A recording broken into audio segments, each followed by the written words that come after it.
الشیطان اللعین الرجیم بسم اللہ الرحمن الرحیم الحمد للہ الاول بلا اول کان قبلہ والآخر بالآخر یکون بعدہ قصرت عن رؤیتہ ابصار الناظرین وعجزت عن نعتہ اوہام الواصفین وصلی اللہ علی اشرف الانبیاء والمرسلین وخاتم النبیین ابی القاسم محمد اللہم صل علی محمد وآل محمد وآلہ الطیبین الطاہرین المعصومین الشرفاء الذین اذھب اللہ عنہم الرجس وطہرہم تطہیرا اللہم صل علی محمد وآل محمد ولعنت الدائمۃ علی اعدائہم اجمعین من یوم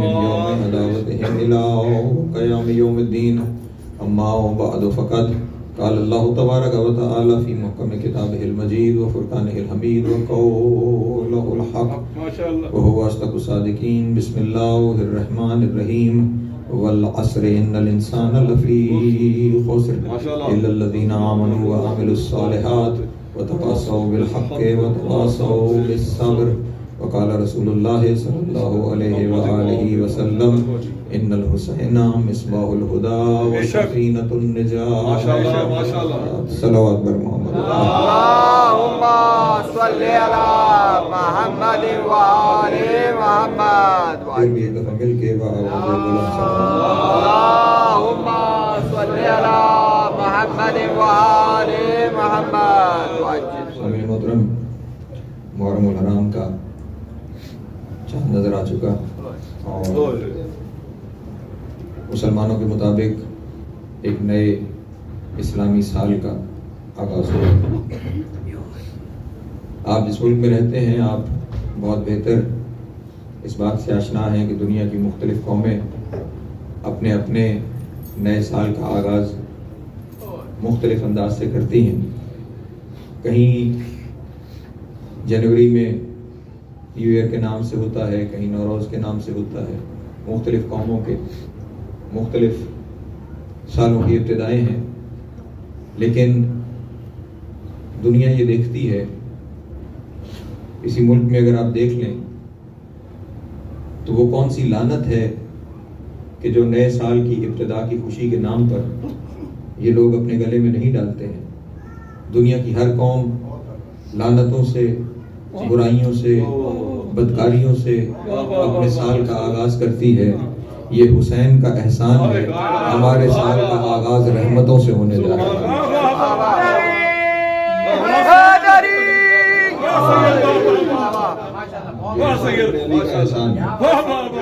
یہاں پہ سال کے پہلے دن یہ فرش عزائے حسین جو بچھی ہے، جسے ہم فرش عزائے حسین کہتے ہیں، دراصل یہ فرش عزائے حسین ہی نہیں، عنوان فرش عزائے حسین ہے، لیکن یہ مکتب حسین ابن علی سج گیا، مدرسہ حسین ابن علی سج گیا. یہ حسین ابن علی کا بنایا ہوا تربیت کا وہ نظام ہے کہ جس کی ابتدا سال کے پہلے دن ہو جاتی ہے. اور میں اگر جملہ کہوں اور آپ میرے ساتھ شامل ہو جائیں تمام احباب، یہ کائنات کا واحد وہ مدرسہ ہے، واحد وہ مکتب ہے، واحد وہ اسکول ہے کہ جس کی بنیادی نصابی کتاب کا نام قرآن ہے.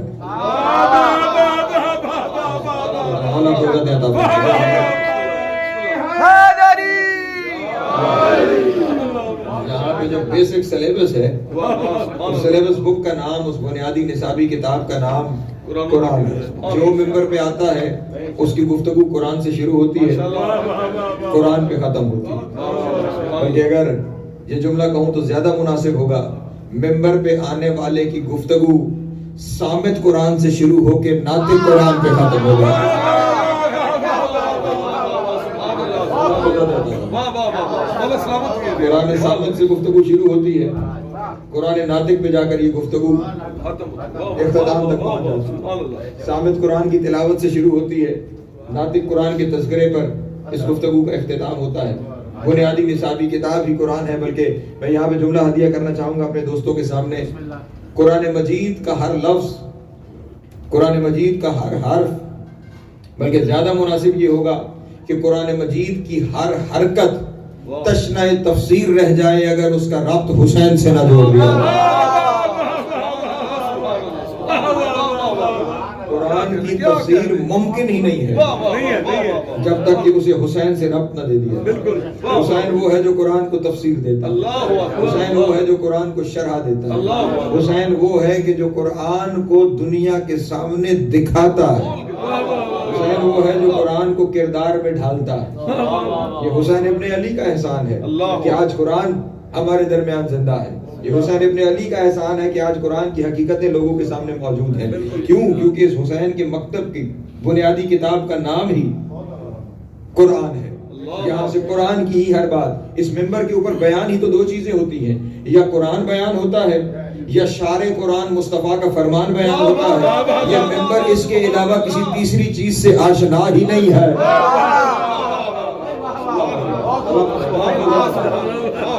دنیا کی پوری کوشش ہے، یہی وجہ ہے کہ دنیا کی پوری کوشش ہے کہ کسی طرح یہ ذکر حسین ابن علی رک جائے۔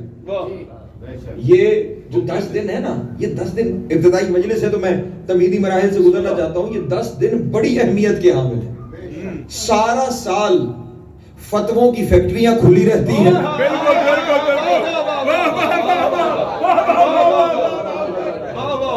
سارا سال کے 365 دن یہ فتووں کی فیکٹریاں کھلی رہتی ہیں، اور یہ 10 دن اس سال بھر کی ان کی محنت پہ پانی پھیر کے چلے جاتے ہیں۔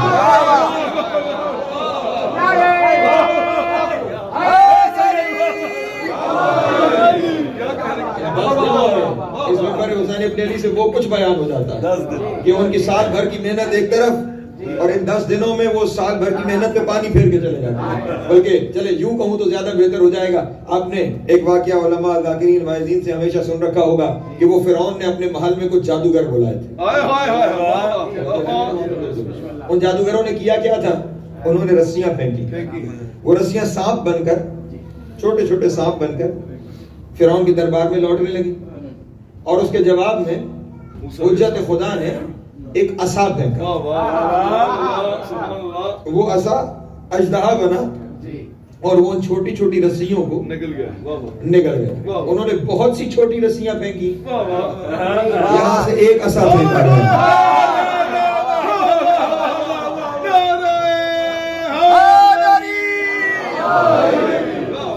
وہ بڑی کثرت میں تھی، یہاں پہ ایک عصا تھا، وہ اس کثرت پر غالب آ گیا اور انہیں ختم کر گیا۔ بس یہاں پہ بھی یہی ہوتا ہے، فتووں کے چھوٹے چھوٹے جادوگر اپنے فتووں کی رسیاں پھینکتے ہیں۔ جنہیں اللہ نے زبان دے رکھی ہے، وہ اپنے فتووں کی رسیاں پھینکتے ہیں جو سانپ بن کے معاشرے میں زہر پھیلانے کی کوشش کرتے ہیں، اور یہ عشرہ عزائے حسین وہ عصا بنتا ہے۔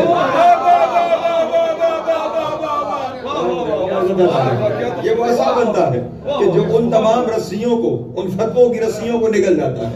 وہ جو بدعت کے، شرک کے، کفر کے فتوے عام ہوتے ہیں، یہ عصا جو عشرہ عزائے حسین کی صورت میں ہے، ان تمام کو ختم کر کے ایک نئے سرے سے لوگوں کے درمیان ایمان کی ایک روح پھونک دیتا ہے۔ اسی وجہ سے یہ کوشش ہے دنیا کی طرف سے کہ کسی طرح سے یہ مجلس عزائے حسین رک جائے۔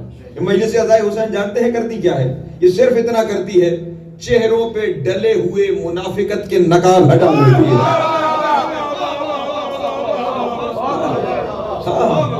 وہ جو مقدس بن کے بیٹھے ہوئے ہوتے ہیں، چہرے پہ تقدیس کے نقاب ڈالے ہوئے ہوتے ہیں، ان کے اندر کا منافق مجلس عزائے حسین باہر نکالتے ہیں، اور وہ چہرے دنیا کے سامنے عیاں ہونے لگتے ہیں۔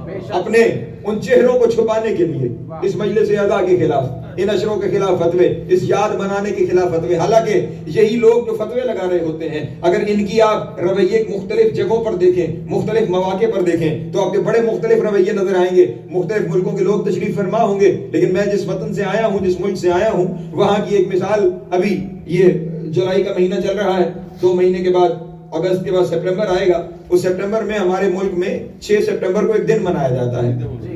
دن کیا ہے؟ یوم دفاع پاکستان. ہمارے پڑوسی ملک نے حملہ کر دیا تھا، ہماری فوج نے ہمارے ملک کی جغرافیائی سرحدوں کا دفاع کیا، تو اس دن کو 50 سال ہو گئے مناتے ہوئے کہ یوم دفاع پاکستان ہے. ہر مسجد میں بھی تقریریں ہوتی ہیں، ہر ممبر سے بھی تقریریں ہوتی ہیں، ٹی وی پر بھی مولوی بڑی بڑی پگڑیاں باندھ کر، بڑی بڑی داڑیاں سجا کر ممبر پہ آ کر، ٹی وی پر آ کر، میڈیا پر آ کر بیٹھتے ہیں اور آ کر یوم دفاع پاکستان کا تذکرہ کرتے ہیں. ان شہیدوں کو یاد کیا جاتا ہے کہ جن شہیدوں نے پاکستان کے دفاع میں کردار ادا کیا تھا. عجب یہ ہے کہ یوم دفاع پاکستان منایا جائے تو ثواب ہوتا ہے، یوم دفاع اسلام منایا جائے.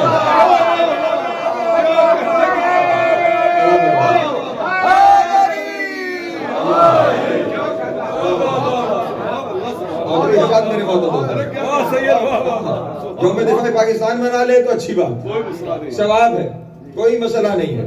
توجہ ہے. اور یہی دن کیا ہے؟ یہ ایام دفاع اسلام ہے. بلکہ چلے میں یوں بات کروں تو شاید سارے نوجوان بھی میرے ساتھ شامل ہو جائیں گے.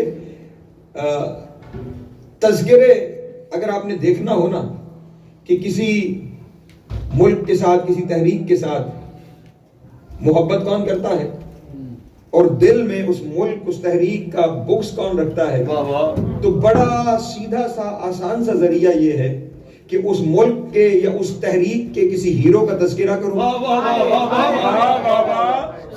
توجہ فرمائیں گے میرے بھائی؟ کسی بھی ہیرو کا تذکرہ کرو، جیسے ہی تذکرہ کرو گے سامنے والے کا چہرہ بتا دے گا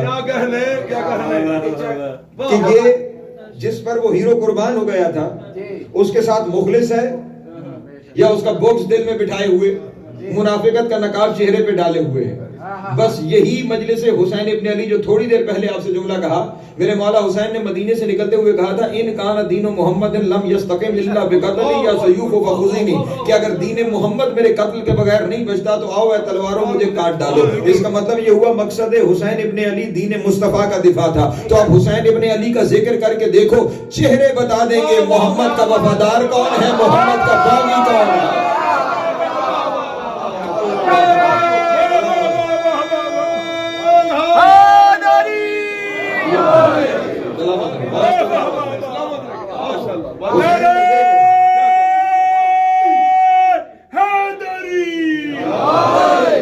حسین کا نام لے لینا بتا دے علی مولا، علی مولا، زمین کے ساتھ دل بولا، علی مولا، علی مولا،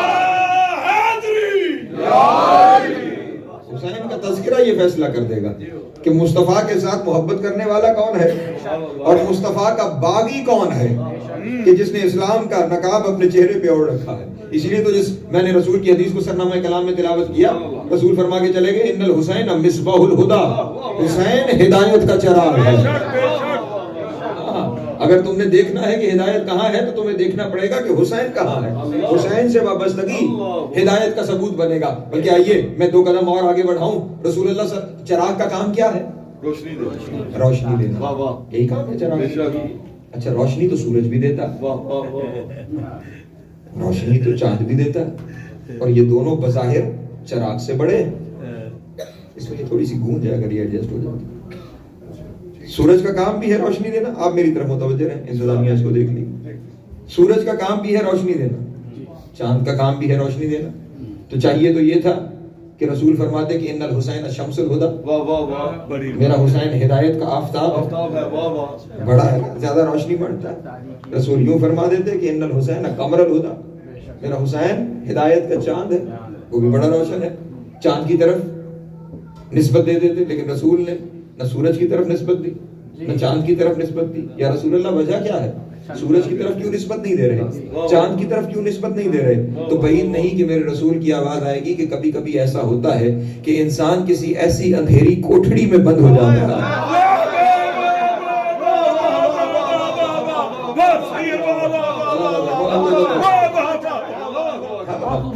کسی ایسی اندھیری کوٹری میں بند ہو جاتا ہے جہاں نہ سورج کی کرنیں پہنچ رہی ہوتی ہیں نہ چاند کی روشنی وہاں پہنچ پا رہی ہوتی ہے.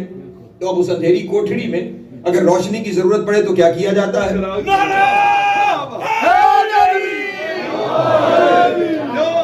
تو وہاں پہ چراغ جلایا جاتا ہے جہاں نہ سورج کام آ رہا ہو نہ چاند کام آ رہا ہو. وہاں اگر روشنی کی ضرورت پڑے تو کیا کیا جاتا ہے؟ چراغ جلایا جاتا ہے. بس یہی جملہ ہدیہ کرنے جا رہا ہوں. رسول نے شاید میرے مولا حسین کو چراغ ہدایت کہا ہی اس لیے ہے کہ جب دنیا یزیدیت کی اندھیری کوٹری میں بند ہو جائے, وہاں نہ شمس نبوت کی روشنی پہنچ رہی ہو نہ قمر امامت کی کرن پہنچ رہی ہو, وہاں اگر تمہیں ہدایت کی ضرورت ہو تو دیکھنا حسین کہاں پر ہے.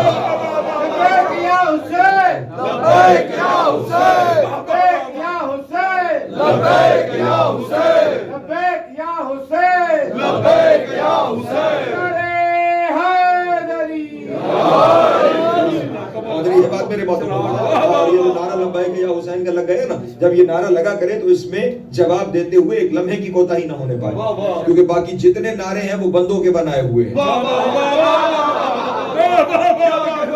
یہ خدا کی طرف سے عطا کیا ہوا نعرہ ہے. لبیک یا حسین, لبیک یا حسین, لبیک یا حسین, لبیک یا حسین, لبیک یا حسین, لبیک یا حسین.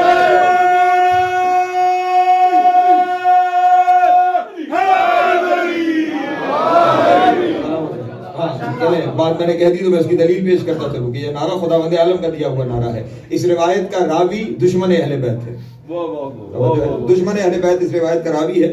وہ کہتا ہے کہ میں ایک دفعہ نصف شب کسی وجہ سے اپنے گھر سے باہر نکلا اور میرا گزر جنت البقیع کے قریب سے ہوا تو مجھے جنت البقیع کے اندر سے ایک آواز سنائی دی کہ اے میرے اللہ, تیرا یہ وعدہ ہے کہ اگر کوئی شخص رات کی تاریکی میں اپنے بستر کا آرام چھوڑ کر تجھ سے گفتگو کرنے کے لیے آ جائے تو تو اس سے گفتگو کرتا ہے.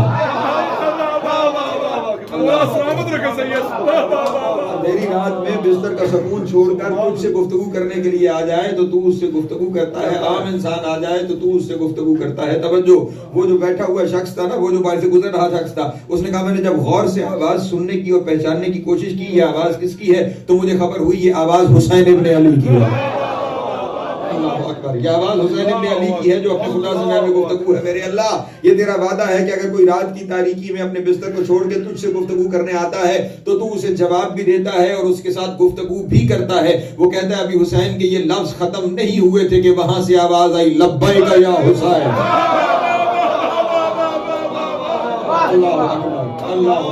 خداوند عالم کی طرف سے لبیک یا حسین. کائنات میں لبیک یا حسین کہنے والا پہلا خدا ہے جس نے حسین کو لبیک کہا ہے. اس لیے یہ نعرہ قیامت تک جاری رہے گا. تو میرا مولا حسین وہ جب دنیا کسی یزیدیت کی اندھیری کوٹھڑی میں بند ہو جائے تو وہاں پہ پھر اگر ہدایت لینی ہو تو پھر وہاں پہ حسین ابن علی کام آتا ہے. اور کیونکہ رسول کا کلام ہے نا تو پھر کلاموں کا رسول ہے. صرف ایک جہد سے نہیں ہوگی, صرف ایک جہد سے نہیں ہوگی فراز بھائی کہ ایک جہد سے رسول نے فرمایا ہو. پتہ نہیں کتنی جہدیں ہوں گی, کتنے پہلو ہوں گے کہ جس کی وجہ سے رسول نے فرمایا کہ میرا حسین ہدایت کا چراغ ہے. میرا حسین, ایک تو یہ پہلو دکھائی دیتا ہے کہ جہاں کوئی اور روشنی کام نہ آئے وہاں چراغ کام آتا ہے. اور ایک اور وجہ جو چراغ کی ہے وہ وجہ یہ ہے سورج بڑا روشن ہے, بہت روشن ہے سورج. چاند بڑا حسین ہے لیکن مسئلہ یہ ہے سورج بہت روشن ہے لیکن سورج سے سورج نہیں جلایا جاتا.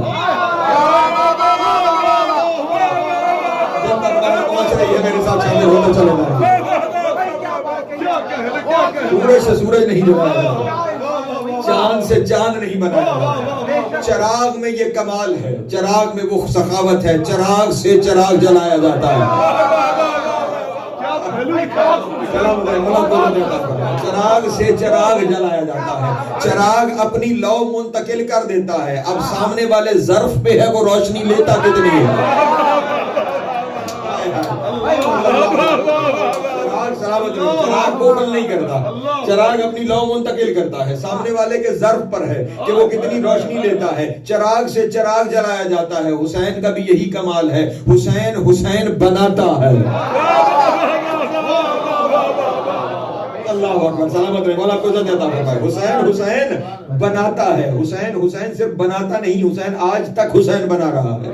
یہ سامنے والے ظرف پر ہے وہ کتنا حسین بنتا ہے۔ میں کچھ چہروں پہ کچھ پریشانیاں دیکھ رہا ہوں، حقیقت حسین اپنی جگہ ہے، لیکن حسین صرف کسی فرد کا نام نہیں، حسین ایک نظریے کا نام ہے، حسین ایک سوچ کا نام ہے، حسین ایک فکر کا نام ہے، حسین ایک تحریک کا نام ہے، حسین ایک جذبے کا نام ہے۔ اب جس کے اندر جتنا ظرف ہے اتنی وہ یہ صلاحیتیں حسین سے لیتا چلا جاتا ہے۔ حسین حسین بناتا ہے۔ چلے اگر کسی کو شک ہو تو میں جملہ کہہ دوں تو بات کامل ہو جائے گی۔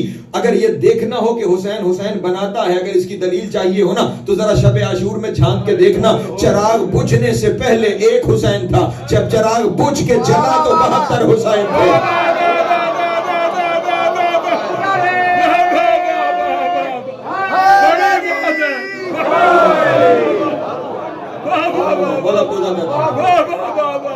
بجھا ہوا چراغ جب جلا، حسین نے تاریکی میں حسین بنا دیے۔ توجہ ہے میرے محترم دوستو، اور آج تک دنیا میں یہ ہو رہا ہے کہ جب کہیں کوئی شخص حریت کا پرچم لے کے اٹھتا ہے نام حسین کا لیتا ہے، جب کسی ظلم و بربریت کے خلاف آواز اٹھتی ہے نام حسین کا لیا جاتا ہے۔ وہ کسی مذہب سے تعلق رکھتا ہو، کسی مسلک سے تعلق رکھتا ہو، کسی قوم سے تعلق رکھتا ہو، کسی ملت سے تعلق رکھتا ہو، کسی ملک سے تعلق رکھتا ہو، نام حسین کا لے گا۔ اگر دنیا والوں کو کہوں حریت کا پرچم اٹھاتے ہوئے جس کا نام لینا ہے نا، تمہارے پاس ایسا کوئی نہیں۔ نہیں توجہ فرما، یہ محرم کی تاریخوں کو کچھ اور لوگوں کے ساتھ بھی منسوب کیا جا رہا ہے، ان کا تعلق بھی محرم سے ہے اور ان کا تعلق بھی محرم سے ہے۔ تم دن نہیں پورے عشرے ان سے منسوب کر دو، پرچم حریت کا حسین کے نام سے، ان کا نام لے کے پرچم کوئی نہیں اٹھائے گا، پرچم حسین کے نام سے اٹھے گا۔ وہ کسی ملک کسی مسلک کا ہو، کسی قوم کا ہو، کسی قومیت کا ہو، وہ نام حسین کا لے گا۔ وہ ہندو ہے، وہ مسلم ہے، وہ عیسائی ہے، وہ سکھ ہے، کوئی بھی ہو، نام حسین ابن علی کا لے گا۔ اسی لیے تو کہنے والے نے کہا تھا انسان کو بیدار تو ہو لینے دو۔ توجہ ہے میرے محترم دوستو، ہر قوم پکارے گی ہمارے حسین۔ اسی لیے کیوں یہ نام حسین روکا چلا جا رہا ہے، کیوں حسین کے نام کو روکنے کی کوشش، کیوں کربلا کا تذکرہ روکا جا رہا ہے؟ اسی وجہ سے روکا جا رہا ہے کہ وہ جذبہ حریت جو حسین نے پیدا کیا تھا، وہ فکر جو حسین نے پیدا کی تھی، وہ سوچ جو حسین لے کر آیا تھا، ہمیں روکتے ہوئے کئی نئے فتوے لے کر آتے ہیں کہ جناب والا 2 شہزادوں کی جنگ تو تھی۔ توجہ نہیں فرما رہے؟ ان 2 شہزادوں کی جنگ کو اتنا عام کیا کہ یہ 2 شہزادوں کی جنگ گلی گلی کوچا کوچا کریا شہر شہر ملک پہنچا دی گئی۔ 2 شہزادوں کی جنگ تو تھی، 2 شہزادوں کی جنگ تو تھی۔ میں ایک لمحے کے لیے ممبر پہ بیٹھ کر یہ مان لیتا ہوں کہ یہ 2 شہزادوں کی جنگ تھی، لیکن اتنا تو سوچو حسین کس گھر کا شہزادہ ہے۔ اللہ اکبر، سلامت رہے۔ حسین کس گھر کا شہزادہ ہے؟ یزید کس گھر کا بچہ ہے؟ حسین کس گھر کا شہزادہ ہے؟ یزید کس گھر کا بچہ ہے؟ اگر جملہ کہہ دوں اور اسی پہ میرے آگے کی تقریر سفر کرے، رحمان کے گھر کے شہزادے کو حسین کہتے ہیں، شیطان کے گھر کے بچے کو یزید کہا جاتا ہے۔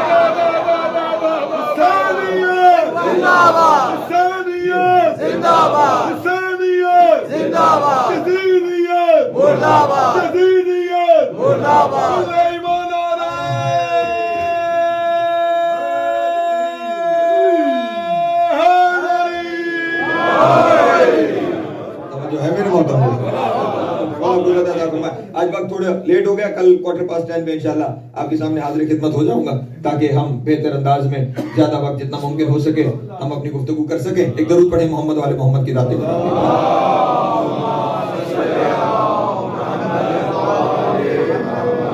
میں نے کہا نا یہی 10 دن تو ہیں کہ جن 10 دنوں میں ہم نے پورے سال کا بندوبست کرنا ہے۔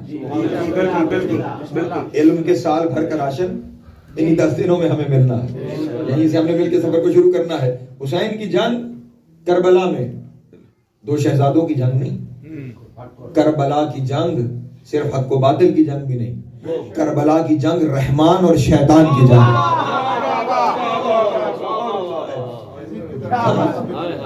یہ کربلا کی جنگ رحمان اور شیطان کی جنگ ہے، اور یہ بھی نہ سمجھیے گا کہ یہ رحمان اور شیطان کی جنگ کی ابتدا ہے، یہ جنگ صدیوں سے جاری تھی، اس کی انتہا کا نام کربلا ہے۔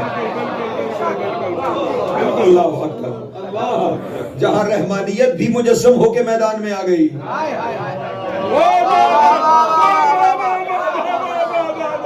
شیطانیت بھی مجسم ہو کے میدان میں صدیوں سے شروع ہے. ہاں اگر آپ کی اجازت ہو تو میں آپ کے سامنے جنگ کا تھوڑا سا نقشہ آپ کے سامنے پیش کر دوں کہ شروع کب سے ہوئی اور کہاں تک پہنچ گئی ہے. اگر آپ میرے ساتھ شامل تھک نہیں گئے آپ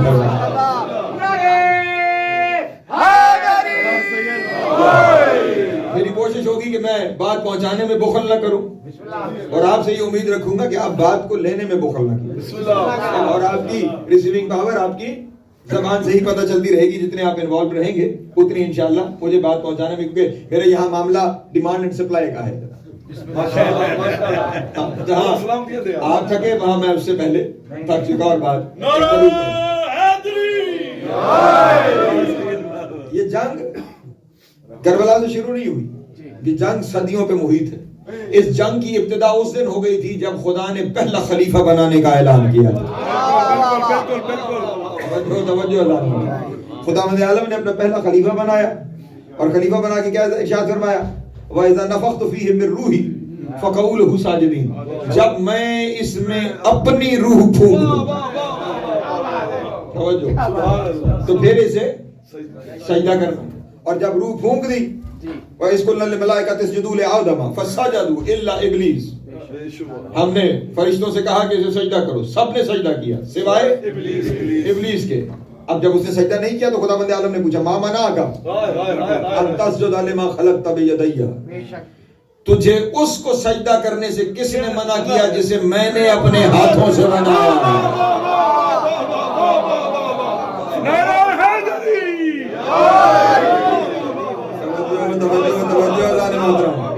اسے سجدہ کرنے سے کس نے منع کیا جسے میں نے اپنے دونوں ہاتھوں سے بنایا ہے. یہ نہیں فرمایا آدم کو سجدہ کیوں نہیں کیا, توجہ نہیں فرما رہے. اسے سجدہ کیوں نہیں کیا جسے میں نے خلق کیا, نہیں, کیا فرمایا اسے سجدہ کیوں نہیں کیا جسے میں نے اپنے دونوں ہاتھوں سے بنایا ہے. اس کا مطلب معاملہ ہی سارا ہاتھوں کا ہے.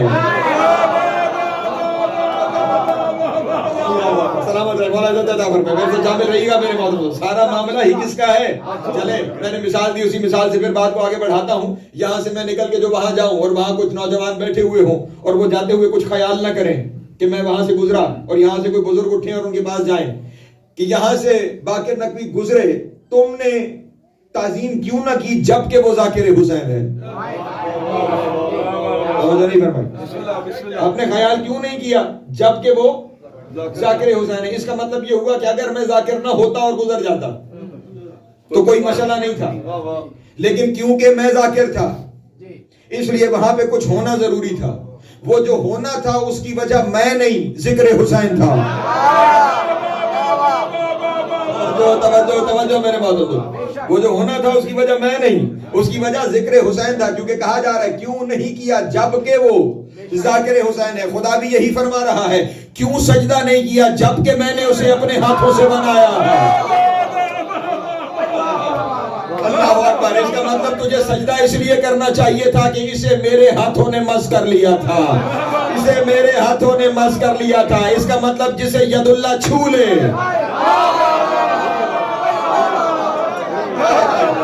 ہو جائے یار جو پیچھے بیٹھے ہوئے ہیں, جسے ید اللہ مس کر لے, جسے ید اللہ چھو لے, وہ سجدے کے قابل ہو جاتا ہے, وہ تعظیم کے قابل ہو جاتا ہے. جسے ید اللہ ایک دفعہ چھو لے وہ سجدے کے قابل ہو جاتا ہے, وہ تعظیم کے قابل ہو جاتا ہے. آج اگر میرا کوئی ماتمی علم کے سامنے پیشانی رکھ دے تو فتویٰ آنا شروع ہو جاتا ہے کہ شرک ہو گیا, شرک ہو گیا, شرک ہو گیا. اور بھائی شرک عمل میں نہیں, شرک نیت میں ہوا کرتا ہے. عمل کے ساتھ شرک کا تعلق نہیں ہے, عمل کے ساتھ شرک کا تعلق نہیں ہے. وہاں خدا کہہ رہا ہے تو نے اسے سجدہ کیوں نہیں کیا کہ جسے میں نے اپنے دونوں ہاتھوں سے بنایا ہے. جسے ید اللہ ایک دفعہ چھو لے وہ تو آدم کے سجدے کے قابل ہو جائے, اور اسے تو جانے ید اللہ کتنے عرصے اٹھا کے پھرتا رہا.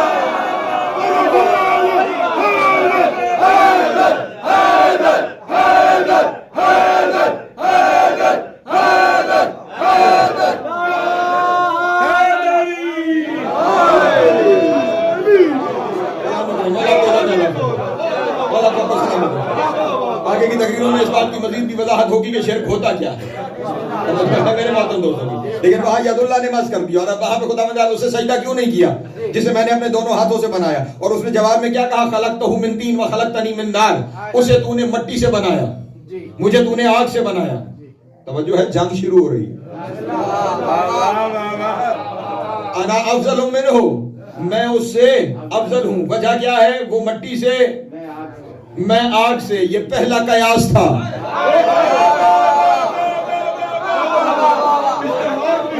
سلامت ہے، مولا کو زیادہ عطا فرمائے. ہاں جانتے ہیں نا قیاس کسے کہتے ہیں؟ بغیر دلیل کے دعویٰ قیاس کہلاتا ہے.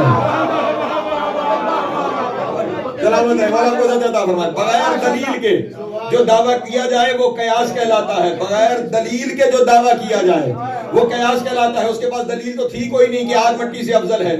حالانکہ اگر ہم حقیقت کی بنیادوں پر دیکھیں تو آگ کو مٹی بجھا دیتی ہے. بالکل بالکل. آگ پہ مٹی تراب ڈال دی جائے تو آگ، ابھی بھی فیکٹریز کے اندر وہ بالٹیاں لٹکی ہوئی ہوتی ہیں جن میں مٹی ہوتی ہے اور فائر فائٹنگ لکھا ہوا ہوتا ہے. توجہ نہیں فرما رہے. مٹی کو آگ پہ ڈالیے تو آگ بجھ جائے گی. توجہ نہیں فرما رہے. مٹی کو آگ پہ ڈالیے، تراب کو آگ پہ ڈالیے، تراب آگ کو بجھا دیتی ہے.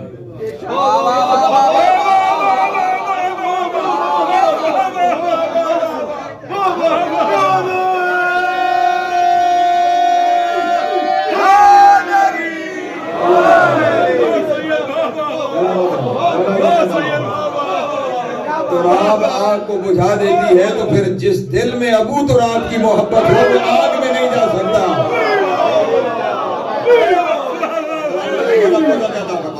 اس لیے روایت سامنے آگئی. رفیق بھائی روایت سامنے آگئی. معصوم کی یہ روایت ہے کہ جب بھی، اب کیونکہ جہنم پہ پل صراط ہے اور اس جانب جنت ہے، تو جب بھی کوئی علی کا چاہنے والا پل صراط سے گزر رہا ہوگا تو جہنم خدا کو پکار کے کہے گی میرے اللہ اسے جلدی گزار، میں بجھتی جا رہی ہوں. توجہ ہے میرے محترم دوستو، کیونکہ دلوں میں ابو تراب کی محبت بسی ہوئی ہے. تو اس نے وہاں پر، چلے اگلا جملہ بھی سن لیں، اس نے تراب سے افضل ہونے کا دعویٰ کیا. خدا نے کہا فخرج انک رجیم، نکل جا تو لعنتی ہے. جو تراب کا مقابلہ کرے وہ تو لعنتی ہے. جو ابو تراب کے مقابلے میں آ گیا وہ آنے والا کل کا ہو یا آج کا.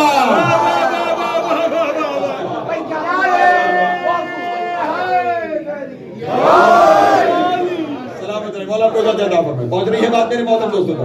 ہاں خداوند عالم نے اسے نکالا اور نکلتے ہوئے کہنے لگا، بس تیزی سے نتیجوں کی جانب آگے بڑھوں. نکلتے ہوئے کہنے لگا میرے اللہ نکال تو رہا ہے لیکن میں نے دنیا کا کوئی ایسا حصہ نہیں جہاں تجھے سجدہ نہ کیا. 6000 سال سے لے کر 6 کروڑ سال تک کی روایت ہے اتنے سجدے کیے. اور عام سجدے نہیں فراز بھائی، حضور قبول سجدے. پریشان ہو گئے. عام نہیں تھے. اگر دیکھیے کسی کی محنت قبول ہو تو اسے پروموشن ملتا ہے. وہ جنوں میں سے تھا، سجدے قبول ہوئے تو بزم ملائکہ میں بیٹھا. اور بزم ملائکہ میں بھی محنت کا نتیجہ تھا کہ ملائکہ کی سرداری کا ملائک وہ سجدے قبول ہو رہے تھے تو ہی ترقیاں ہو رہی تھی. ابھی بھائی یہ جملہ رہا، اس کو سنیے گا. قبول ہو رہے تھے تو ترقیاں ہوئیں، لیکن خدا نے اس کے بارے میں کیا ارشاد فرمایا؟ وَكَانَ مِنَ الْكَافِرِينَ، یہ تو تھا ہی کافروں میں سے.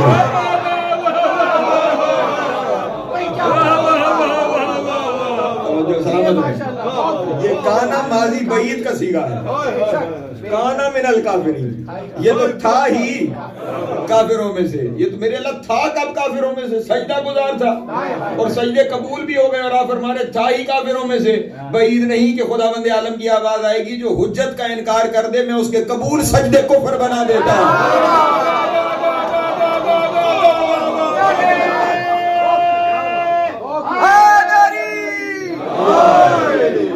میرے محترم دوستوں بھی، اور عام انکار نہیں، اس کے سجدے کا انکار کر دے میں اس کے قبول سجدے، جو حجت کا انکار کر دے میں اس کے قبول سجدے.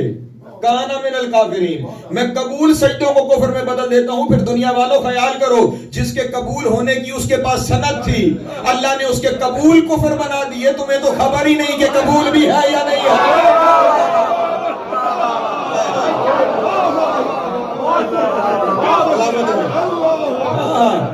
ان سجدوں کے زوم پر حجت کا انکار نہ کرنا.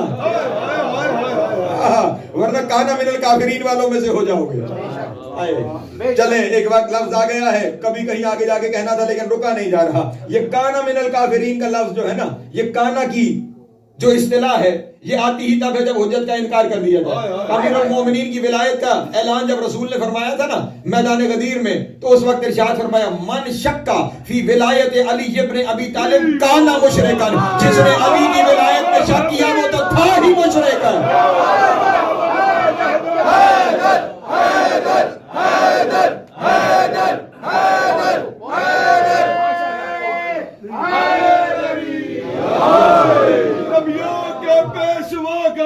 شیعہ کے مشکل کشا کا کلیمہ نعرہ حیدری. اگر تھک گئے ہو تو سمیٹ لو اپنے بھائی.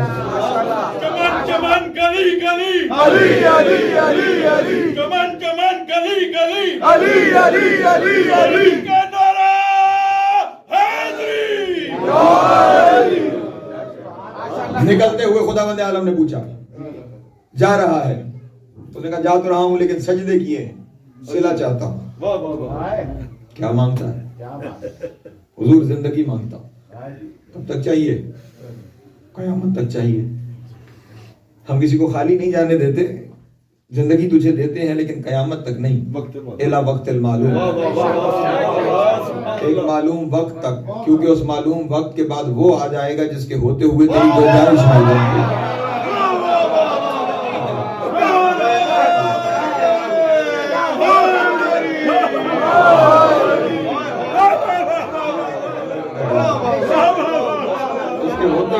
گنجائش نہیں. جی ہاں, اسی میں رجب انشاءاللہ گفتگو رہے گی اس پہ. تیرے اس کے آ جانے کے بعد پھر تیری گنجائش نہیں, الا وقت معلوم. اچھا ٹھیک ہے, وقت معلوم تک زندگی دے دی, چلتا ہوں, چلا جا, لیکن یہ بتا کہ اتنی زندگی جو لی ہے کرے گا کیا؟ عادتیں تو وہ جن سے پہلے خلاصی لے چکا, چھٹی لے چکا, اب کیا کرے گا؟ تو اس نے کہا کہ لأغوینہم اجمعین, سب کو گمراہ کروں. کیسے گمراہ کرے گا؟ سامنے سے آ جاؤں گا, دائیں سے آ جاؤں گا, بائیں سے آ جاؤں گا, پیچھے سے آ جاؤں گا, ہر طرف سے آ کر میں انہیں گمراہ کروں گا. الا عبادک المخلصون, سوائے ان کے جو تیرے مخلص بندے. شیطان بھی جانتا ہے کچھ ہیں جنہیں گمراہ نہیں کیا. ہر طرف سے آؤں گا, گمراہ کروں گا. کسی نے حضرت امام جعفر صادق علیہ السلام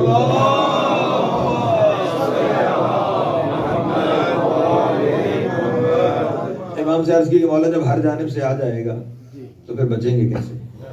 امام نے ارشاد فرمایا, اس نے جو کہا وہ کہا, میں سامنے سے, پیچھے سے, دائیں سے, بائیں سے آ جاؤں گا. خدا نے سمتیں 4 نہیں 6 بنائی. ڈائریکشن 4 نہیں 6 ہیں, سامنے پیچھے دائیں بائیں اوپر نیچے. جب وہ سامنے سے بھی آ جائے, میرے امام کا جملہ ہے, جب وہ سامنے سے بھی آ جائے, پیچھے سے بھی آ جائے, دائیں سے بھی آ جائے, بائیں سے بھی آ جائے, پھر گھبرانے کی ضرورت نہیں. ہماری ولایت دل میں رکھ کر یا ہاتھ دعا کے لیے اٹھا دینا یا سر سجدے میں رکھ دینا, لیکن شرط ذہن میں رہے ولایت دل میں رکھ کر. یہ دونوں کام کرو گے تو پھر اس کے حملوں سے بچتے چلے جاؤ گے. میں ان کو گمراہ کروں گا. اچھا ٹھیک, تو گمراہ کرے گا, میں سمیٹوں اپنے بیان کو. تو جو گمراہ کرے گا, میں جنگ پڑھ رہا ہوں آپ کے سامنے, جنگ شروع ہو گئی. پریشان تو کیوں رہے؟ تو جو گمراہ کرے گا تو پھر مجھے بتا میرے ذمہ کیا ہے. میرے اللہ, میں گمراہ کروں گا تو آپ ہدایت کرنا. پھر گمراہ کرتا رہوں گا, آپ ہدایت کرتے رہنا. بالکل ٹھیک ہو گیا, تو گمراہ کر, میں ہدایت کروں گا. لیکن جنگ کے کچھ اصول ہوتے ہیں, اصول بناتے ہیں. تو نے گمراہ کرنا ہے, میں نے ہدایت دینی ہے. اصول یہ بناتے ہیں, نہ تو ہاتھ پکڑ کے برائی کروانا, بنیادی جملہ دینے جا رہا ہوں, نہ تو ہاتھ پکڑ کے برائی کروانا, نہ میں ہاتھ پکڑ کر اچھائی کرواؤں گا, نہ تو ہاتھ پکڑ کر گمراہ کرنا, نہ میں ہاتھ پکڑ کر ہدایت کروں گا. میرے اللہ جب یہ کام تو بھی ہاتھ نہیں پکڑے گا, میں بھی ہاتھ نہیں پکڑوں گا, تو کام چلے گا کیسے؟ اسی جملے پہ نگاہ رہے. یہی تقریر کا مرکزی جملہ ہے کہ اگر ہم نے ہاتھ پکڑ کر برائی نہیں کروانی, آپ نے ہاتھ پکڑ کر اچھائی نہیں کروانی, تو کام چلے گا کیسے؟ آباد قدرتائی کام چلے گا ایسے کہ تو گمراہ کرنے والا بناتا رہنا, میں ہدایت کرنے والے بھیجتا رہوں گا. جملہ سمجھ میں آ گیا اسے میری جانب سے بات ہے. اگر کسی کو سمجھ نہیں آیا تو ساتھ لے کے چلنا چاہتا ہوں. تو بناتا رہنا میں بھیجتا رہوں گا. تو بناتا رہنا میں بھیجتا رہوں گا. تو بناتا رہنا میں بھیجتا رہوں گا. اب سمجھ جایا کرو جہاں بنائے ہوئے نظر آئے وہ شیطان کے ہیں, جہاں بھیجے ہوئے نظر آئے وہ رحمان کے ہیں.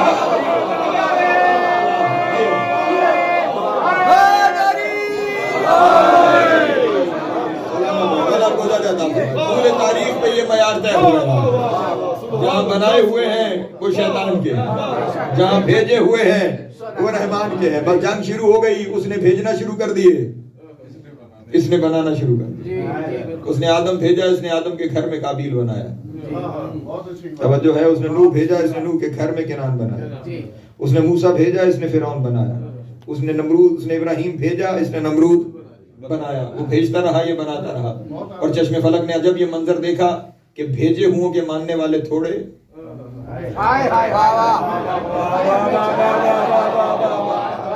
بنائے ہوں کے ماننے والے زیادہ. اسی لیے میں اپنے دوستوں سے کہا کرتا ہوں اپنی قلت پہ پریشان ہونے کی ضرورت نہیں ہے, اپنا تھوڑا ہونے پہ پریشان ہونے کی ضرورت نہیں ہے. آپ ہیں جو بھیجے ہوں کے ماننے والے. یہ طول تاریخ ہے کہ وہاں ہمیشہ بھیجے ہوئے کے ماننے والے تھوڑے ہیں. وقت آتا رہا, وہ ایک ایک بھیجتا رہا, یہ ایک ایک بناتا رہا. اس نے ایک دن یہ طے کیا, تک تو نہیں گیا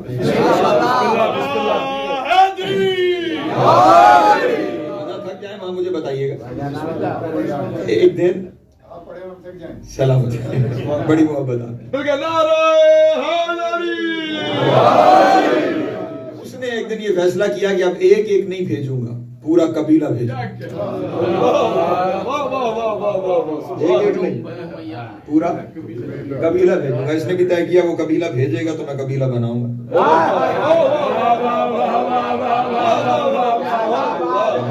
اس لیے تو آیت ہے شارکہم فی الاولاد والاموال, یہ شریک ہو جاتا ہے اولاد میں.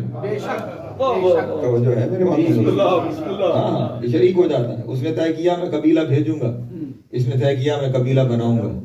اس نے جو قبیلہ بھیجا اس کا نام شجرہ طیبہ رکھا. جاگیے گا جاگیے گا. اس نے جو قبیلہ بھیجا اس کا نام شجرہ طیبہ رکھا. اس نے جو قبیلہ بنایا اس کا نام شجرہ خبیثہ رکھا.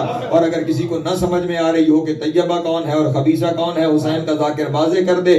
جو اس نے قبیلہ بھیجا اس کا نام بنی ہاشم ہے, جو شیطان نے بنایا اس کا نام بنو امیہ.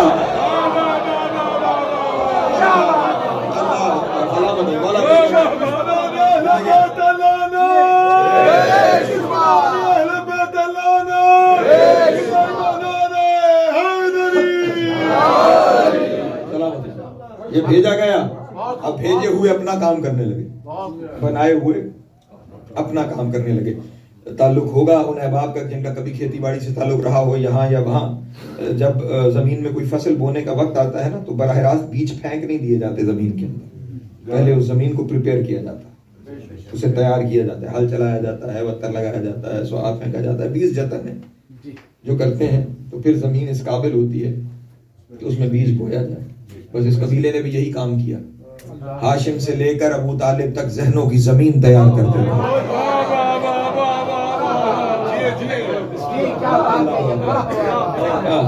ہاشم سے لے کے ابو طالب تک ذہنوں کی زمین تیار کرتے رہے. اور جب زمین تیار ہو گئی تو محمد نے بیچ کعبے میں ولایت کا بیج بویا.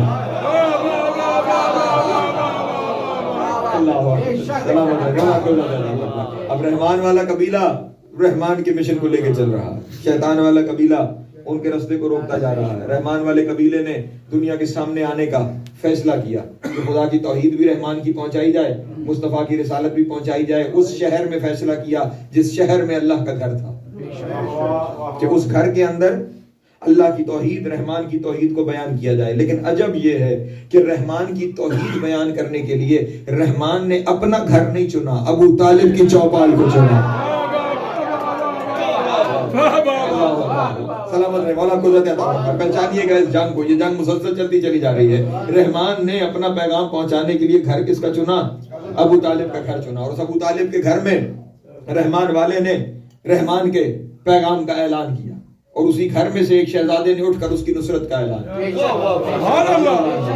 لیکن اس نصرت کی اعلان سے پہلے جو 3 دن ہوتا رہا وہ یہ تھا کہ رحمان والا اٹھتا تھا, ایک بندہ کھڑا ہو جاتا تھا, وہ ایسے ہاتھوں کو اٹھاتا تھا اور ہاتھوں کو اٹھا کے کہتا تھا مکے والوں ان کی بات نہ سننا, یہ بڑے جادوگر. سارے لوگ اٹھ کے چلے جاتے, محفل برخاست ہو جاتی. دوسرے دن پھر یہی کام ہوا, پھر رحمان والے نے بولنا چاہا, وہ پھر کھڑا ہو گیا, اس نے نہیں بولنے دیا, توجہ نہیں فرما. اب تیسرے دن بڑے نعرے لگتے ہیں ہمارے لیے اللہ کافی ہے. ہمارے ملک میں تو دیواروں پہ جگہ جگہ لکھ دیا جاتا ہے, بیٹھو وہاں پہ لکھا ہوا ہوتا ہے ہمارے لیے اللہ کافی. میرے اور آپ سے زیادہ اللہ کافی اپنے حبیب کے لیے, جو اس کا رسول ہے. ہمارا تو رابطہ ہی نہیں نا, اس کا تو رابطہ ہے. ہمارے سے زیادہ اپنے حبیب کے لیے اللہ کافی ہے. وہ جس کے لیے کائنات میں اللہ سب سے زیادہ کافی ہے نا, وہ تیسرے دن مدد لینے کے لیے اللہ کے گھر کے دروازے پہ نہیں گیا, علی کے باپ کے دروازے پہ آیا.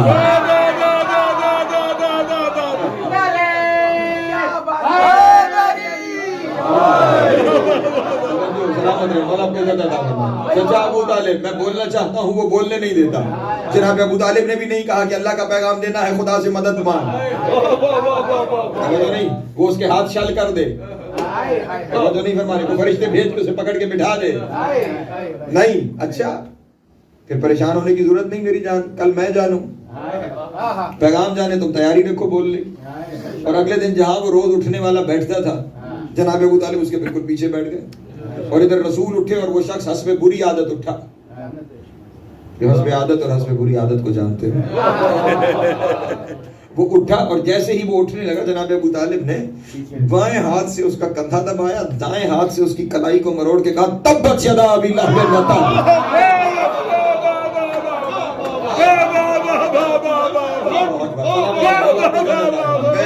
کرنے جا رہا ہوں, تبت یدا ابی لہب وتب, اے ابو لہب تیرے ہاتھ ٹوٹ جائیں. ابھی سورہ تبت یدا نازل نہیں ہوئی تھی, سورہ تبت یدا نازل نہیں ہوئی تھی. یہی تو کمال ابو طالب ہے, الحمد نازل نہیں ہوئی نکاح میں پڑھی, تبت یدا نازل نہیں ہوئی سورہ شیرہ میں پڑھی, سورہ قمر نازل نہیں ہوئی علی کے دنیا میں آنے پہ پڑھی. جو ہے اب میرے پاس 2 ہی نتیجے بچتے ہیں, اگر کوئی جملہ لے لے ابھی قرآن نازل نہیں ہوا اور پہلے ابو طالب کی زبان سے جاری ہو جاتا ہے, نتیجے میرے پاس 2 ہی بچتے ہیں. یا تو ابو طالب کی رسائی اتنی ہے کہ قرآن نازل ہونے سے پہلے لوح محفوظ پہ قرآن پڑھ لیتا ہے, یا ابو طالب کی زبان اتنی پاک ہے جو ابو طالب کہتا ہے اللہ قرآن بناتا چلا جائے.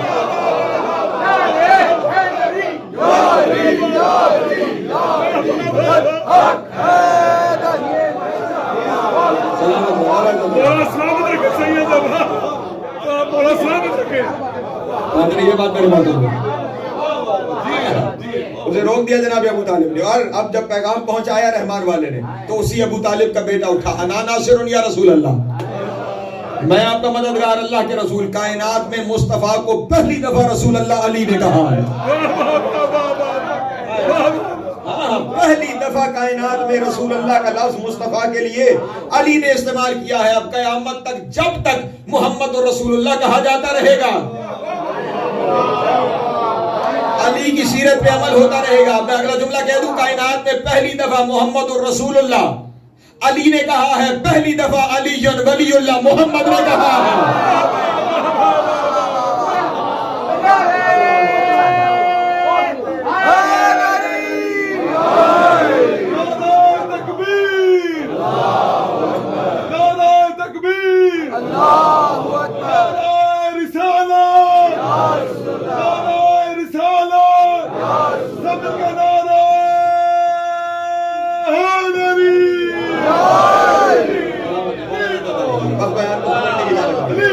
بہت وقت لیا میں نے آپ کا, بیان کو تکمیل تک پہنچانا ضروری ہے. توجہ ہے میرے محترم دوست. اس گھر سے اعلان ہو گیا رسول کی نصرت کا, دنیا والوں کو نظر آ گیا رحمان والے کون ہیں, شیطان والے کون ہیں. وقت گزرتا چلا گیا, سارے رحمان والے ایک گھاٹی میں محصور ہو گئے, ایک بائیکاٹ ہو گیا, سوشل بائیکاٹ کر دیا گیا. مصطفیٰ کا کلمہ پڑھنے والوں کا ایک سوشل بائیکاٹ کر دیا گیا. اب دنیا والے کہتے ہیں فلاں پہلا مسلمان اور فلاں پہلا مسلمان. پہلا مسلمان تلاش کرنے کے لیے دائیں بائیں نہ جھانکو, شیب ابی طالب میں جھانکو.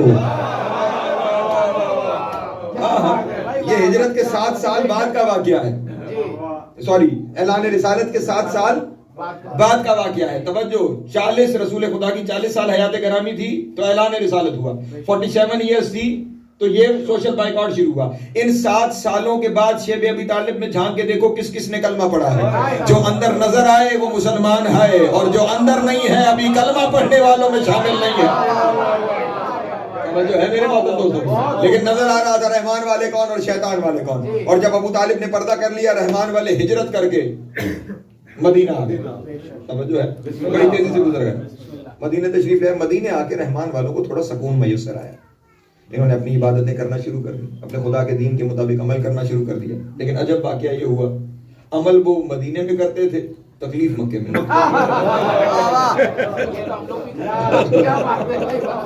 نماز مدینے میں, تھکاوٹ مکے میں.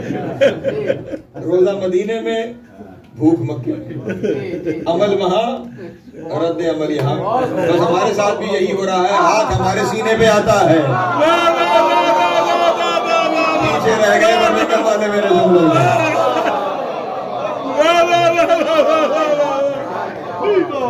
ہاتھ ہمارے سینے پہ آتا ہے, درد کسی کے چہرے پہ ہوتا ہے. زنجیر ہماری پشت پہ چلتی ہے, خون کہیں اور جاری ہو جاتا ہے. السلام علیکم کروں پڑھے محمد علی محمد کی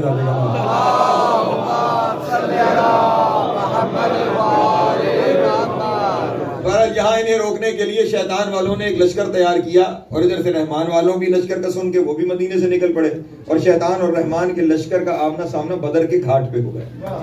توجہ ہے محترم, ہم کیوں یہ عشرہ محرم منعقد کر رہے ہیں؟ مقابلہ کہاں پہ ہو گیا, آمنا سامنا کہاں پہ ہو گیا؟ بدر کے گھاٹ پہ. اس بات کو یاد رکھیے گا, بدر کے گھاٹ پہ آمنا سامنا ہو گیا. اور اب شیطان کے لشکر سے 3 افراد نکلے.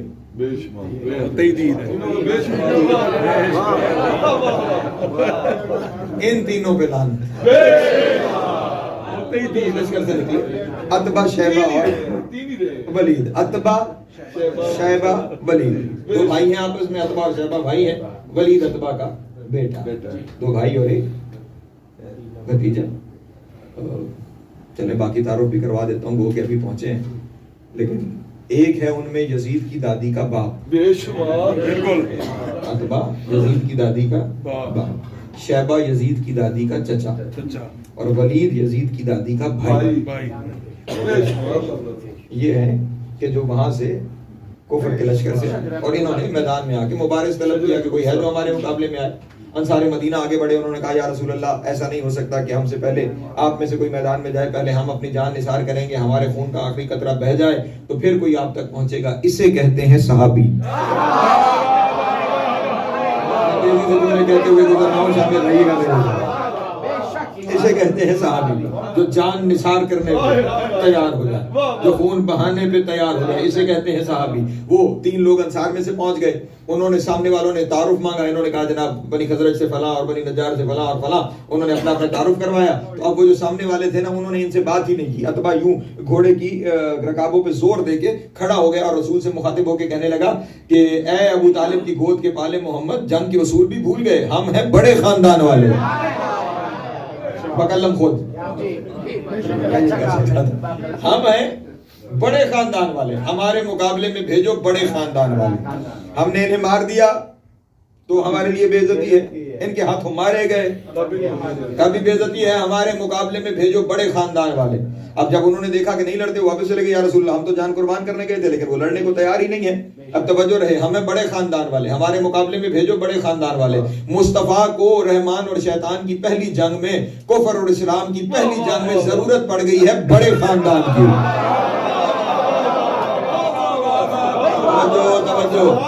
سلامت مولا کو زیادہ. اب دیکھیے گا بڑا خاندان, لوگوں کو بڑے بنانے والے. توجہ ہے, مصطفیٰ کو ضرورت پڑ گئی بڑے خاندان کی. مصطفیٰ نے اپنے پورے لشکر پہ نظر دوڑائی, اور اب مصطفیٰ کی آواز بلند ہوئی, چچا حمزہ.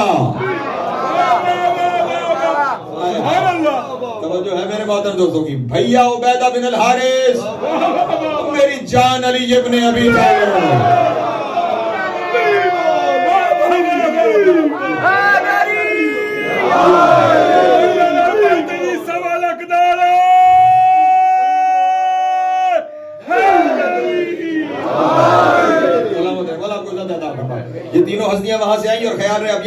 تعارف تو ان کا یہ ہے، ایک ابو طالب کا بھائی ہے، بالکل، ایک ابو طالب کا بھتیجا ہے، بالکل، ایک ابو طالب کا بیٹا ہے، سارا بڑا خاندان ابو طالب کے گھر سے ہے۔ سلامت رہے، مولا آپ کو زیادہ عطا فرمائے۔ لیکن جس وجہ سے میں نے ساری گفتگو کو شروع کیا، وہاں کون ہے؟ یزید کی دادی کا باپ، یزید کی دادی کا چچا، یزید کی دادی کا بھائی، اور ادھر سے مقابلے میں کون آ رہا ہے؟ حسین کے دادا کا بھائی۔ حمزہ حسین کے دادا کے بھائی ہے نا، اور حسین کے بابا کا بھائی عبیدہ بن الحارث، فرسٹ کزن امیر المومنین کا، اور تیسرا آنے والا خود حسین کا بابا۔ پہلی جنگ ہے رحمان اور شیطان کی، پہلی جنگ ہے اسلام اور کفر کی۔ رحمان اور اسلام والے سارے حسین کے، شیطان والے سارے یزید کے۔ سلامت رہے، مولا آپ کو زیادہ عطا فرمائے۔ لیکن آپ اس منظر کو ذہن میں رکھیے گا کہ وہاں پہ آنے والے سارے یزید کے ہیں۔ اب سامنے نظر آ رہا تھا رحمان والا کون اور شیطان والا کون، لیکن مسئلہ کہاں پیدا ہوا؟ دوسری جنگ ہوئی، نظر آ گئی یہ رحمان یہ شیطان، تیسری جنگ نظر آ گئے، ہر جگہ نظر آ رہے ہیں۔ لیکن ایک وقت آیا جسے تاریخ نے تاریخ مکہ کے نام سے یاد کیا، فتح مکہ۔ اس فتح مکہ میں کیا ہوا؟ رسول لشکر لے کر مکہ کے باہر پہنچے، رات ہو گئی تھی، اور رسول نے یہ فیصلہ کیا کہ ہم رات میں مکہ شہر میں داخل نہیں ہوں گے، کل دن چڑھے۔ پریشان تو نہیں ہو رہا پہلا؟ پوری تاریخ اسلام سمیٹ کر ایک تقریر آپ کے سامنے میں نے پیش کر دی۔ صبح شہر میں جائیں گے، رات کو لشکر نے پڑاؤ ڈالا، قندیلیں روشن ہو گئیں، بسیار خور بھی موجود تھے، مونگر کے دیگچے بھی چڑھ گئے،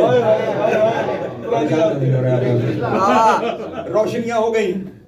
مکہ شہر سے دو فرد نکلے، ایک وہ رحمان والے گھر کا نام عباس ابن عبد المطلب، ایک دوسرے گھر کا نام ابو سفیان۔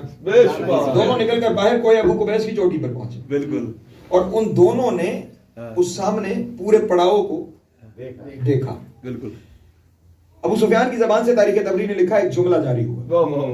اب جو کہ حضرت عباس رشتے میں رسول کے چچا ہیں، تو کہنے عباس تمہارے بھتیجے نے بڑی حکومت بنا لی ہے، سوار کا لشکر ہے پہلا وہ دکھائی دے گا، بڑی حکومت بنا لی ہے۔ تاریخ نے یہی لفظ لکھے کہ انہوں نے 2 ہتھڑ ایسے اس کے سینے پہ مارا اور مار کر کہا سن یہ حکومت نہیں رسالت ہے۔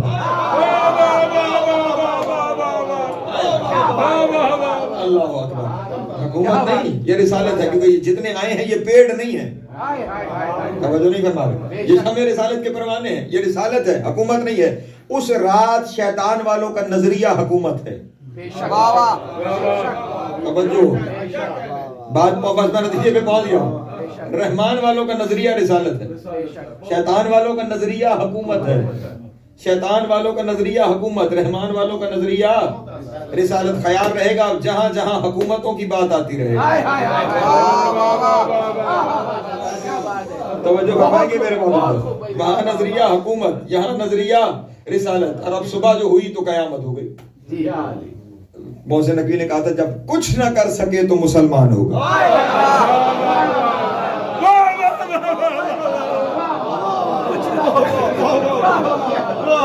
کچھ نہ کر سکے تو مسلمان ہوگا۔ لیکن مسلمان کیا ہوئے؟ قیامت ہو گئی، نہ ہوتے تو بھلے۔ اب ہوا یہ کہ رحمان اور شیطان والوں کا لباس بھی ایک ہو گیا، کلمہ بھی ایک ہو گیا۔ کل تک نعرے بھی جدا تھے، رحمان والے اللہ اکبر اور یا رسول اللہ کہتے تھے، شیطان والے آل الحبل کہتے تھے، اور اب جناب اس دن نعرے بھی ایک ہو گئے، رحمان والوں کا بھی نعرہ وہی، شیطان والوں کا بھی نعرہ وہی، لباس جو بدل گئے، کلمے بھی ایک ہو گئے، نعرے بھی ایک ہو گئے۔ اب یہاں سے مسئلہ شروع ہوا کہ پہچانا کیسے جائے، کیوں کربلا کا ذکر روکا جائے، پہچانا کیسے جائے کہ رحمان والا کون اور شیطان والا کون، پہچان نہیں ہونے پا رہی۔ رسول نے زندگی میں ایک بندوبست کیا کہ ایک میدان میں ایک ممبر سجایا، اس ممبر پہ ایک اعلان کیا، اس دن ایک نئی پہچان دے دی کہ اب رحمان والے یا علی کہیں گے۔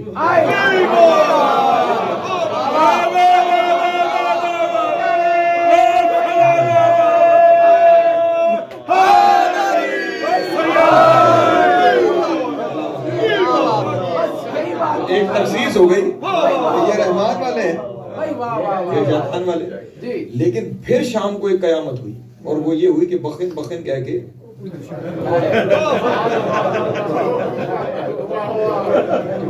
لوگ شامل ہے قافلہ، اور اب پھر پہچان کرنا مشکل ہو رہی ہے رحمان والا کون اور شیطان والا کون. نبی چلے گئے، سمجھ نہیں آ رہی. یہ خیال رہے رحمان والوں کا نظریہ رسالت، شیطان والوں کا حکومت. سمجھ میں آ رہی کہ رحمان والا کون اور شیطان والا کون. پہلی خلافت آ گئی، نہیں سمجھ میں آئی رحمان والا کون شیطان والا کون. دوسری خلافت آ گئی، نہیں سمجھ آ رہی رحمان والا کون شیطان والا کون. تیسری خلافت آ گئی، نہیں سمجھ آ رہی رحمان والا کون شیطان والا کون. چوتھی خلافت آ گئی، اس کے مقابلے میں بغاوت بھی ہو گئی، لوگوں نے باغی کو بھی رضی اللہ کہہ دیا.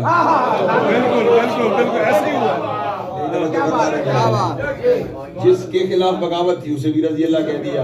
نہیں سمجھ میں آ رہی تھی لوگوں کو رحمان والا کون ہے، شیطان والا کون ہے، حکومت والا کون ہے، رسالت والا کون ہے. کہ ایک دن حکومت والوں میں سے ایک نے شام میں بیٹھ کے یہ دعویٰ کیا لا خبر جاء ولا وحی نزل لعبت بنی ہاشم بالملک. نہ کوئی خبر آئی ہے نہ کوئی وحی آئی ہے. بنو ہاشم نے حکومت کے لیے سب کچھ کیا تھا، بنو ہاشم نے حکومت کے لیے سب کچھ کیا تھا. ادھر شام میں حکومت والے نے حکومت کا اعلان کیا، ادھر مدینے میں بیٹھ کر حسین نے یہ اعلان کیا میں کربلا جا کر بتاؤں گا حکومت والے اور ہیں. اللہ اکبر. سلامت رہے مولا کو عزت عطا فرمائے. رسالت والے اور ہیں. حکومت والے نے رسالت والے کا انکار کر دیا. حسین مدینے سے نکل پڑا رسالت کا پرچم لے کر، وہ وہاں سے نکل پڑا حکومت کا پرچم لے کے. کربلا کے میدان میں حسین نے قیامت تک کے لیے یہ فیصلہ کر دیا کہ اب اگر تمہیں دیکھنا ہونا تمہارے لیے غلطی کی گنجائش ہی ختم ہو گئی ہے. اب اگر تمہیں دیکھنا ہے کہ رحمان والا کون ہے شیطان والا کون ہے تو جہاں یا حسین نظر آئے وہاں رحمان والے ہیں، اور جہاں روکتے ہوئے نظر آئے وہ شیطان والے.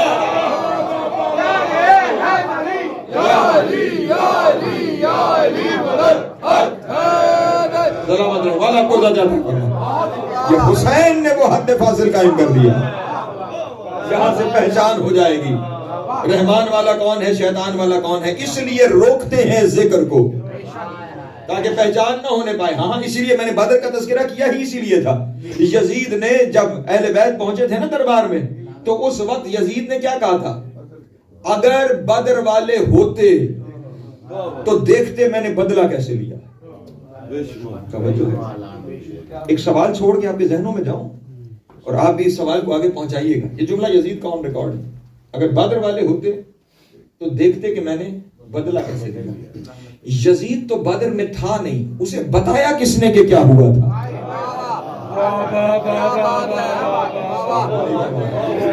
ہاں درمیان میں جو کنیکشن ہے نا وہیں پہ مسئلہ ہے صاحب. بالکل. جس نے وہ سب کچھ منتقل کیا، وہ بوکس منتقل کیا. کون ہے کہ جو تیرا مارا گیا تھا اور کون ہے جو مارنے والا تھا. لیکن حسین کا احسان کہ حسین نے قیامت تک کے لیے حد فاصل قائم. ہاں اس لیے اس فرش عزا کو کبھی نہ چھوڑیے گا. یہ فرش عزا میں معذرت چاہتا ہوں میں نے بہت وقت لیا. یہ فرش عزا تمہاری نجات کا ضامن ہے، یہ تمہاری شفاعت کا ضامن ہے. اسی لیے حسین کو کہتے ہیں شفیع المذنبین. ہاں آج بھی میرے مولا حسین کے حرم کے 13 دروازوں میں سے ایک دروازے پر یہ لفظ لکھا ہوا یا شفیع المذنبین، السلام علیکہ یا شفیع المذنبین. اے گناہگاروں کی شفاعت. حالانکہ شافع روز محشر مصطفیٰ ہے لیکن شفیع المذنبین حسین ابن علی ہے. جانتے ہیں کیوں؟ اس کی وجہ یہ ہے کہ روز الست خداوند عالم نے 1.25 لاکھ نبیوں کو اکٹھا کیا، ایک ممبر لگایا، اس ممبر پہ ایک تاج رکھا اور اعلان فرمایا میرے نبیوں یہ ممبر شفاعت ہے، اس پہ رکھا ہوا تاج شفاعت ہے. تم میں سے جو چاہے اس تاج شفاعت کو اپنے سر پہ پہن کر شافع روز محشر کا رکھا. تمام انبیاء آگے بڑھے اور آگے بڑھتے ہوئے نبیوں کے قدم رکے کہ جب خداوند عالم نے کہا میرے انبیاء صرف اس تاج کو پہننا نہیں، اس ممبر پہ بیٹھنا نہیں. اس ممبر کے نچلے زینے پہ ہم نے ایک دفتر رکھا ہوا ہے، ایک رجسٹر رکھا ہوا ہے، اس کے ہر صفحے پر ایک امتحان لکھا ہوا ہے. تم میں سے جو اس کے ہر صفحے پہ دستخط کرے گا وہ دنیا میں ہر اس امتحان سے گزرے گا. جو سارے صفوں پہ دستخط کر لے گا وہ پہن لے تاج شفاعت. وہ بیٹھ جائے ممبر شفاعت پہ. انبیاء ایک ایک کر کے آگے بڑھنے لگے. حضرت آدم پڑھے, پہلا صفحہ دیکھا, دستخط کیے. جیسے دوسرے ورق پہ پہنچے, اللہ جانے کیا لکھا تھا. آدم نے دفتر بند پیچھے ہٹ گئے. حضرت نوح آئے, 2 صفوں پہ دستخط کیے, تیسرے صفحے پہ پیچھے ہٹ گئے. حضرت ابراہیم آئے, چند صفوں پہ دستخط کیے, پیچھے ہٹ گئے. سب سے زیادہ صفوں پر ایوب نبی نے دستخط کیا, لیکن ایک صفحہ ایسے آیا کہ ان کے ہاتھوں پہ لگ گیا اور حضرت ایوب نبی بھی پیچھے ہٹ گئے. دفتر وہیں پہ رہ گئے. اب آخر میں رہ گئے سید الانبیاء خاتم النبیین سید المرسلین, میرے نبی. بوجھل قدموں سے آگے بڑھ رہے تھے. جہاں 1.25 لاکھ نہ دستخط کر پائے, میں تن و تنہا, میں سارے صفوں پہ کیسے دستخط. اس سے پہلے کہ نبی ممبر کے قریب پہنچتے, ایک طرف سے حسین آئے.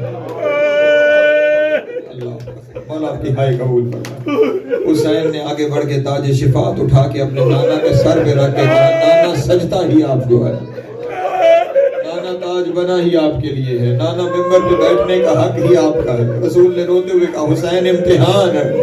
نانا کے قدموں پہ ہاتھ رکھ کے کہا, نانا امتحان جانے حسین جانے, نانا امتحان جانے حسین جانے. اللہ اکبر. وقت گزر گیا, مجھے معاف کیجئے گا, وقت گزر گیا. انبیاء دنیا پہ آنا شروع ہو گئے. جس نے جتنے امتحانات پہ دستخط کیے تھے وہ اتنے امتحان دیتا چلا گیا.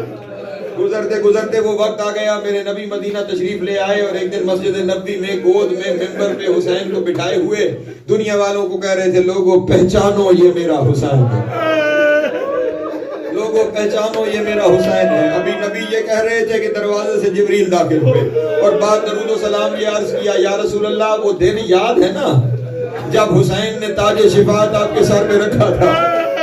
رسول نے حسین کا چہرہ چوم کے کہا, ہاں مجھے حسین کا احسان یاد ہے, مجھے حسین کا احسان یاد ہے. حسین نے وہ تاج میرے سر پہ رکھا تھا. کہا, یا رسول اللہ وہ دفتر بھی یاد ہے, وہ امتحانوں کی فہرست بھی یاد ہے. کہا, ہاں یاد ہے. کہا, یا رسول اللہ حسین نے وعدہ کیا تھا کہ میں امتحان دوں گا لیکن دستخط نہیں فرمائے تھے.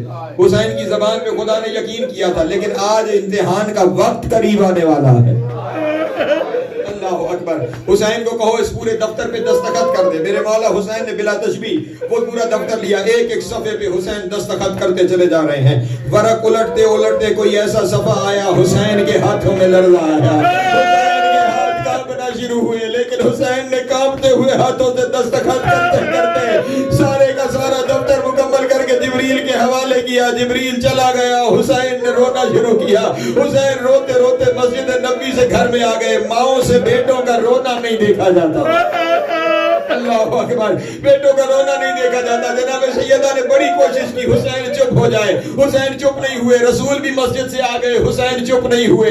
امیر المومنین بھی آ گئے, حسین چپ نہیں ہوئے. حسن بھی آ گئے, حسین چپ نہیں ہوئے. آخر میں آئی زینب, حسین کی بہن. بہن بھائی کو روتا نہیں دیکھ سکتی, دونوں ہاتھ گلے میں ڈالے, رو کے کہا, ہو میرا ویر, ہو میرا بھائی, روتا کیوں ہے؟ تیرے آنسو زینب سے برداشت نہیں ہوتے. روتے ہوئے کہا, زینب تو جانتی ہے نا میں نے امتحانوں کا ایک وعدہ کیا تھا. پہلی شب ہے, مجھے معاف کرنا, میں نے امتحانوں کا ایک وعدہ کیا تھا.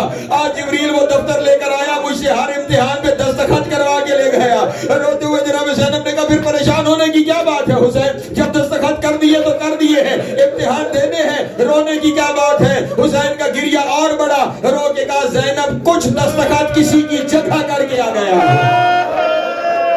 اللہ اکبر. اگر میری آواز پہنچ رہی ہو, کچھ دستخط کسی کی جگہ کر کے آ گیا. جناب زینب نے کہا, کس کی جگہ دستخط کر آیا ہے؟ رو کے کہا, زینب تیری جگہ پہ دستخط کر کے. اجرکم اللہ والا کی ہائے قبول کرے. تیری جگہ دستخط کر کے آیا. جب کہا, اچھا میری جگہ دستخط کر آیا. حسین میں ہر جگہ تیرے ساتھ ہوں, لیکن مجھے بتا تو صحیح نا, مجھے بتا تو صحیح, تو نے اپنے لیے دستخط کہاں کیے؟ میرے لیے ماتم کر لینا, اپنے لیے کہا دستخط, میرے لیے کہا. کہا, جو میں نے اپنی جگہ دستخط کیے, پہلا دستخط یہ تھا, مجھے مدینہ چھوڑنا ہوگا, مجھے نانا کی قبر چھوڑنی ہوگی. کہا, پریشان نہ ہو حسین, اکیلا تھوڑی چھوڑے گا, بہن ساتھ آئے گی. نانا کی قبر چھوڑے گا، میں ماں کی قبر چھوڑوں گی، میں تیرے ساتھ جاؤں گی۔ کہا زینب احرام حج کے توڑنے پڑیں گے۔ کہا پریشان نہ ہو بہن تیرے ساتھ توڑے گی۔ کہا جنگلوں کے سفر، کہا پریشان نہ ہو بہن ساتھ آئے گی۔ کہا کربلا، اللہ اکبر، ہائے کر لینا کربلا۔ کہا کربلا تیرے ساتھ جاؤں گی۔ کہا زینب پانی بند ہو جائے گا، پیاسا رہنا پڑے گا۔ کہا تیرے ساتھ پیاسی رہوں گی۔ کہا زینب 10ویں کا دن، زینب کبھی علی اکبر کے لاشے میں برچھی، زینب کبھی عباس کے بازو، زینب کبھی قاسم کے ٹکڑے، زینب کبھی اصغر کے گلے میں تیر، سنتی گئی رو کے کہا تو لاشیں لاتا رہنا، جو ہائے کر سکتے ہو تو لاشیں لاتا رہنا، میں بین کرتی رہوں گی ہر جگہ پہ تیرے ساتھ۔ کہا میرا آخری امتحان یہ ہے کہ 13 ضربوں سے، اللہ اکبر، کربلا کے بن میں سپاہ ہونا پڑے گا۔ کہا اس امتحان میں بھی تیرے ساتھ رہوں گی، 70 قدم پہ کھڑے ہو کر تیرے سجدے کو دیکھتی رہوں گی۔ کہا بس زینب اس سے آگے تیری منزل ہے، تیرے پہلے صفحے پہ دستخط یہ کیا، لوگ نیزے لے کے خیموں میں آ جائیں گے، زینب تیرے سر سے چادر اتاری، اللہ اکبر، ہاتھوں کو آزاد کر لینا، تیرے سر سے چادر اتاری جائے گی۔ یہ سننا تھا رو کے کہا چادر تجھ پہ قربان، اگلا جملہ زینب ہاتھ یہاں باندھے جائیں گے، اللہ اکبر، حسین بجوا لوں گی، زینب بے پلان اونٹوں پہ بٹھایا جائے گا، کہا حسین بیٹھوں گی، زینب بازاروں سے گزارا جائے گا، حسین گزروں گی جہاں قیامت ہوئی، رو کے کہا زینب شرابی کا دربار، شرابی کے دربار کا نام آنا تھا، علی کی بیٹی 2 قدم پیچھے ہٹی، سیدہ زہرا آگے آئی، بیٹی کے سر پہ ہاتھ رکھ کے کہا زینب تجھ سے پہلے دربار میں جاؤں گی، زینب جب جانے کا نام آیا نا، اب یہی رونے کا جملہ ہے، حسین نے ماں کے سامنے ہاتھ جوڑے، رو کے کہا ماں تیرا صحابی کا دربار ہے، زینب کا شرابی کا دربار ہے، بغیر چادر کے لوگ پوچھیں گے ان میں علی کی بیٹی،